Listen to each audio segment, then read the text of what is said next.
Welcome to another Founder Wisdom Pod. We have Till Wahnbaeck with us today. We're going to talk about innovation, leadership, social businesses, impact in investing, and poverty alleviation, which is a topic I'm always interested in, yet am not that experienced. So I'll ask Till a bunch of questions. Till is founder at Impact. He was CEO at Welton Life Hilfiger. I'm trying to pronounce that right. Spent some time at Procter and Gamble, huge company. Obviously, was an intern at McKinsey. A lot of people that I talk to and are interesting or think strategically, at least had a start at McKinsey. Also has Harvard education, Oxford education. So pretty smart fellow right here. And thankfully we have him to improve the social conditions of many folks on this planet Earth. This podcast is brought to you by podpire.com. That's my podcasting agency. If you want to start, scale, be invited to podcasts. We do things the unconventional way, and we help you monetize so that you can continue doing your ikigai, which is podcasting. It's a pretty fun job. Till, welcome to the pod. Tell me a bit more about yourself and about Impact with 2Cs. Yeah, thanks, Charles. I'll start with Impact with 2Cs. The reason it's called Impact with 2Cs, I guess, is because the URL was still available. And it sounded a little bit like kind of Silicon Valley startup. So that's why we picked it. But jokes apart, I'm Till, kind of as you said, you did an amazing job pronouncing my surname there. Most people fail. And we were talking about this before. I have no idea where it comes from, really. It's somewhere in northern Germany. And I have had a bit of a funny path, I guess, towards Impact, because I've led, I guess, a few lives. One was I'm a trained historian, so I studied history at university, and kind of liked it, but then discovered that kind of by definition most people are dead that you deal with, and I wanted a more kind of real life sort of job. So I went into marketing, which I figured at the time was kind of probably one of the few jobs that you can do without having learned anything really. So I got hired by Procter and Gamble, did that for a long time. Loved the tools of business. At some point, kind of grew a bit restless and wasn't as convinced by the goals of big corporations anymore, making rich people richer. So I kind of moved sides and moved into development aid. Ran an aid organization for a while, kind of loved the goals, but lacked the tools that I'd learned in business. And all of that led me to founding Impact, which is essentially, I guess it's an aid organization that thinks it's a venture capital fund. Is history rewritten by winners? That's a good question. There's a saying, I guess, wasn't it Elon Musk who said history is written by losers because they're the ones who have time to write it? I'm not sure. I think what is clear is that people actually, if you have power, you can frame the narrative, right? And I think we've seen this, especially when you look at Africa for generations, where the narrative was always kind of one of allegedly helping kind of a continent that was lagging behind, and only recently we're seeing kind of an uprising, and that kind of the African continent is saying, hey guys, that's your history, but that's not our history, and it's time to change perceptions. So interesting question. I don't know, is history written by winners? I guess history is probably written by people who care to write about it. So maybe history is written by intellectuals. Yeah, well, two sides to that. Like if you've exterminated the full other side, there's not much people to write, but there will be a couple of very angry people that will put a lot of energy to make sure that, people know that there was a genocide. You can't fully ever extinguish the voice of someone. That's my thought.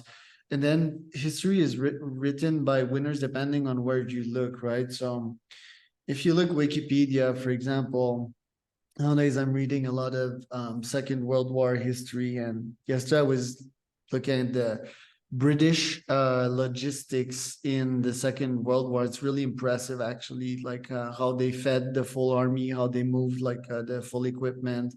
stats, and you can see in the tone that, oh, it's like super, oh, we were perfect, we were so good, and yeah, that was obviously written by a Western person. Just like if you look at Hamas and Israel, like all the Israeli wars that you read there, it's like Israel just crushed everyone. It's not necessarily the reality, and Hamas is all like very negative stuff, right? So it depends where you look. So even Wikipedia, which has gained reputation as an impartial source, lately with many contributors. Well, who are these contributors? I don't think there's going to be much Palestine contributors to Wikipedia, so there's bias. So the question is, how do you consume the information with that in mind? Yeah, I guess there's kind of the idea behind Wikipedia is some sort of swarm intelligence, right? That you get many people together who kind of provide checks and balances on each other, pretty much like referee journals. You don't put something out, but you've got somebody else to check it before it's published. Now with Wikipedia, it doesn't always get checked before it's published, but hopefully, kind of it does get kind of the swarm intelligence would make sure that things get a little more balanced, I guess. Now, if that initial logic is really working, I'm not so sure, right? Because anything on the internet has a tendency to spin out of control and kind of go extremes. And maybe something similar is happening with Wikipedia. Now, I wouldn't look at Wikipedia as a source of history anyway. I think there's probably, and I say this as a trained historian, there's probably a reason why kind of people study this sort of stuff, and they learn the tools of the trade, and they hold each other to standards that allow for an interpretation of history. I mean, we can get very philosophical here, but I think the whole notion that kind of there is something like history and that you can know it is pretty elusive anyway. I guess most people would say that history depends very much on the context in which it's written, and you look back at the past through the lens of your personal experience. So, but again, let's maybe not have this very philosophical discussion. It kind of reminds me of my first life, which was like 30 years ago. Kind of left that behind, I guess. But feeling a bit rusty in my argumentative skills, I guess. Well, there's value in philosophizing, growing neurons, but there's more value into action. Let's call it 90% action and 10% theory. In Africa's case, talking about facts and stats, give me some of these. How is Africa doing right now, and how are you contributing to the cause? Well, I mean, the first thing I would say is Africa is not a country, right? Africa is 54 countries, and it has, I think, about 2,000 different languages on the continent. So it's very difficult to talk of kind of one Africa. That there's a multitude, and I guess there's light and shade wherever you look. What I think we all realize is kind of that the perception of Africa is always very much about kind of crises and conflict and corruption. When Africa gets into the news, it's mainly about kind of yet another famine or another dictator taking control. And that is certainly true in some parts. If you look at kind of the sub-Saharan Africa, particular towards the West, many countries are suffering, and there have been coups and not a lot of democracies and freedom going on. But there's also another Africa, and that's what I'm actually most interested in. And I think it's about time to change perceptions of it. And it's the Africa of incredible energy and optimism, and it's the rising Africa. So if you look at the business development, yes, the country, the continent is fairly small compared to kind of the economic firepower if you look at some of the others, but the growth rates are phenomenal. If you look at some of the fastest growing countries in the world, you'll find maybe 4 or 5 amongst the top 10 in the world that are African countries. Take Tanzania, growing very nicely. Take Ethiopia. They've doubled in GDP over the last 10 years or so, starting from a small base, yes, but with growth rates that some of the Western economies could only dream of. So that's kind of on the macro side of things. When you look at kind of the people side of things, yes, there is suffering, there are famines, but there's also an incredible amount of resilience. And I think that's probably what inspires me most, especially when I work with entrepreneurs, the sheer kind of grit that people have who build successful businesses out of nothing is nothing short of admirable, you know? Right. And what would be your top three goals, for example, for next year with impact? Well, impact, and maybe I should explain the model a little bit so I can kind of put my goals into perspective. We are essentially kind of a philanthropic venture capital firm. So we go where aid organizations would go. And an aid organization typically does a project. So you get money, put the money into a project, you spend it. When the money is gone, the project ends and you start all over. Or it simply ends. And on the other side of that gap is classical investments. So you put money into something, into a company, and you expect that to last and to grow and to be sustainable. Now, in areas where aid organizations typically go, investors don't, because the markets aren't profitable enough yet. Maybe the risk is too high. Maybe you don't know enough about it, or maybe it's just too early in a stage of a country to kind of yield the kinds of returns that you need as an investor. And Impact is trying to bridge that gap.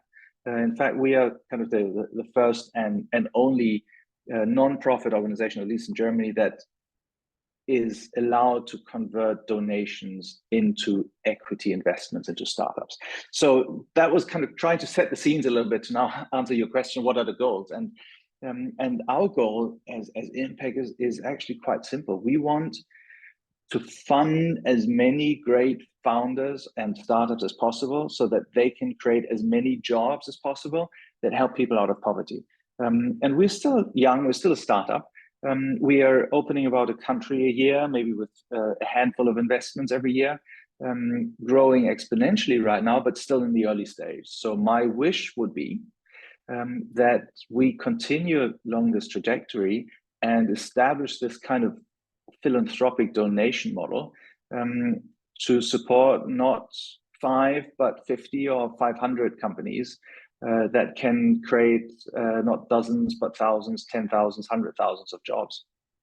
So it doesn't all have to happen next year, but my goal would be just carry on along the path, you know, build it little by little. I had Looney Libes on my podcast. Do you know Looney? And how can you guys collaborate? He's a CEO of Africa Eats. Yeah, don't know them. Tell me more about it.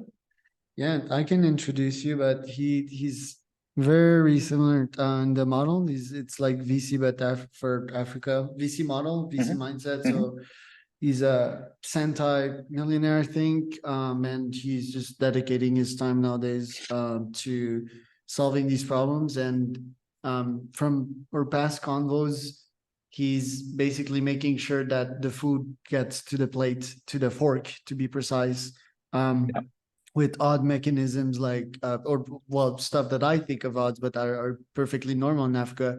Having trucks that are refrigerated, you know, which looks basic, but is not in Africa. Like we discussed, you know, it seems that reality is tough to picture in other parts of the world. I live my life here, have my values, my history, and you know, like everything that constitutes my own reality. An African's reality, or someone in East Africa, let's say, his reality is entirely different from my reality. So what could be ways that I could use as a potential donator to understand the reality in there? Would it be like VR? Would it be like talking to folks in these situations? How could I gain this consciousness of what the situation is so that I could try to make an impact on my side?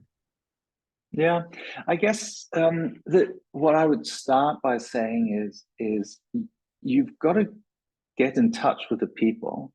And that, I think, makes you realize that despite all the outward differences, there's actually a lot of similarities, you know? Cultural norms differ, yes, but kind of the ultimate tenets of humanity are very similar.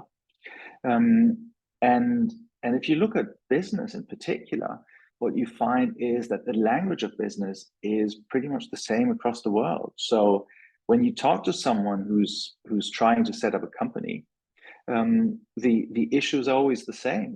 Find a product that you can produce, that people like, that you can sell, and ideally you make more money selling it than you made producing it. And that turns into kind of a profitable, sustainable business. And those basics are so basic that they are universal. And I think when you kind of do what I do, what we try to do is you meet these people and you interact with people, in our case on the African continent, not as beneficiaries, but as business partners. We got many people who tell me, I don't want charity, I don't want donations, I want to be taken seriously as an entrepreneur. I want investors to come on board and challenge me, and be tough on us, because that's kind of part of the deal.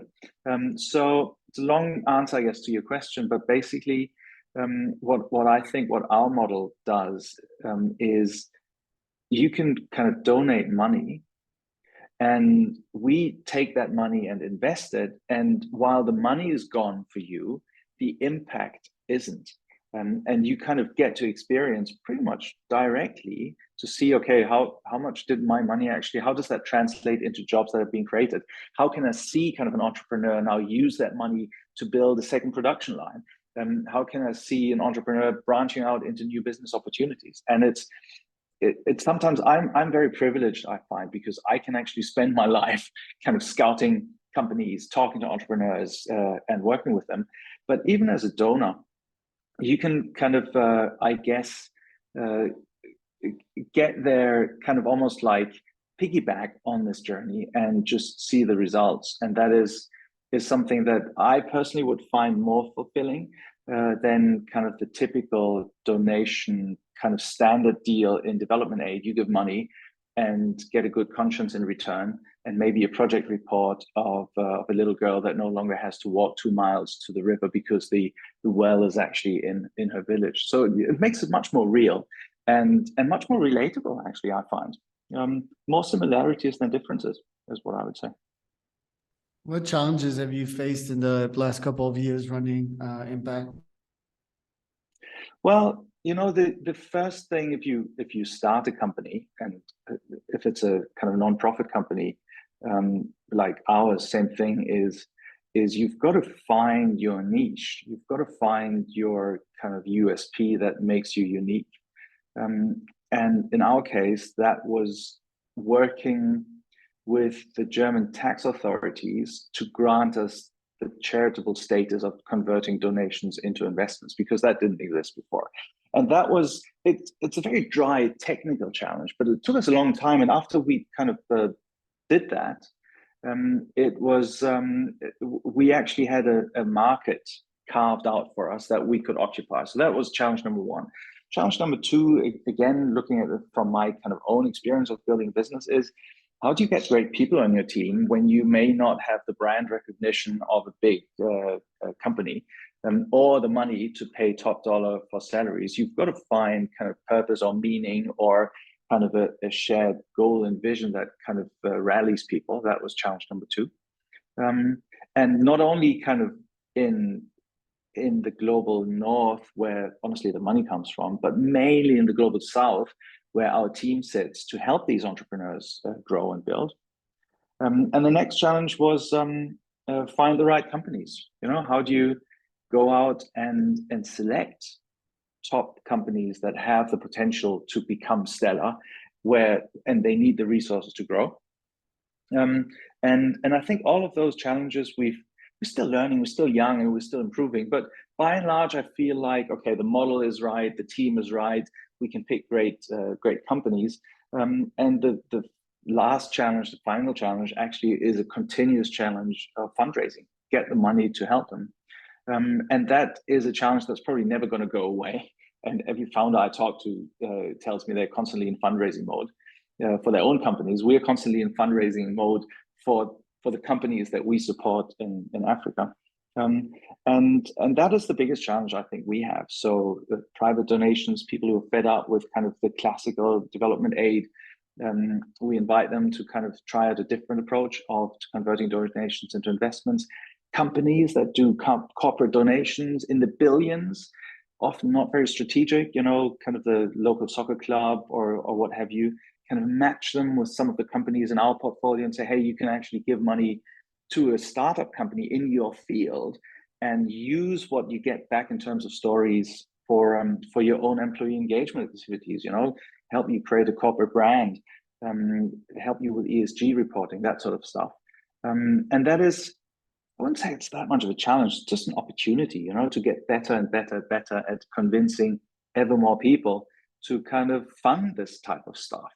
Because what comes out at the other end, I think, is jobs and prospects and prosperity in a part of the world that honestly is going to be even more important in the future, when soon they're going to make up the majority of the world's population. So it's about time we get in there, I guess. I agree with that. Where can people find out more about you, Till?